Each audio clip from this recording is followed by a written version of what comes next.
میرے حضرت کے پاس ایک آدمی آیا تو بڑا کوئی ایم پی ایم این اے تھا بڑے، اس نے کہا جی میرے بیٹے کا ختم قرآن ہے تو آپ نے لازمی اس پہ شرکت کرنی۔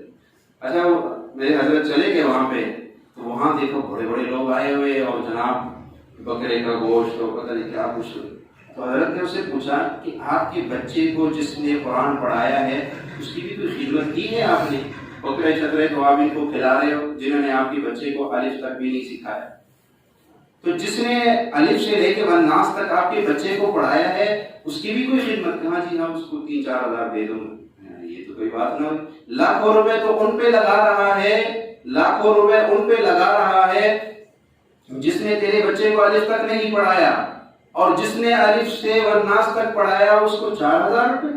اور میں نے اس پروگرام میں بیٹھنا ہی نہیں، میں جا رہا ہوں، میں تیرا مرشد ہوں، میرا حکم ہے کہ قاری صاحب کو 1,00,000 روپے دو، 1,00,000 روپے دو اس کو، 4-5 ہزار سے کیا بنے گا اس کا؟ تو پھر میں اس کو نے کہا جی آپ کا حکم ہے تو بس شام کو میں اسی وقت 1,00,000 روپے نکالا، قاری صاحب کو دیا۔ آپ دیکھیں اس کی کتنی، یہ کہتے دل کی دعائیں۔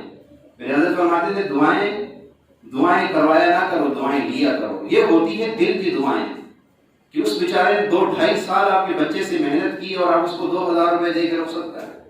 میرے مرشد کے گھر میں ابھی بھی قاری صاحب پڑھانے آتے ہیں، جبکہ بچوں نے 3-4 دفعہ ناظرہ قرآن مجید ختم کر لیا، لیکن حضرت فرماتے کہ نہیں، اس کے آنے سے میرے گھر میں قرآن کی رونق لگی ہوتی ہے، اس لیے میں اس کو چھٹی نہیں کرواتا۔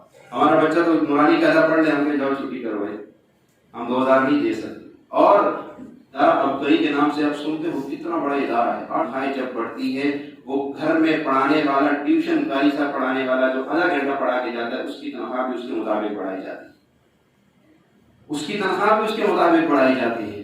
ہمارے یہاں کیا ہوتا ہے، مسجد میں امام صاحب کو رکھتے ہیں، ہم کیا کہتے ہیں 8-10 سے اوپر نہیں جاتے، گھر کا ملازم ہو اس کو 20 تک دے دیتے ہیں، مسجد کی امام کو 10 سے اوپر نہیں دیتے۔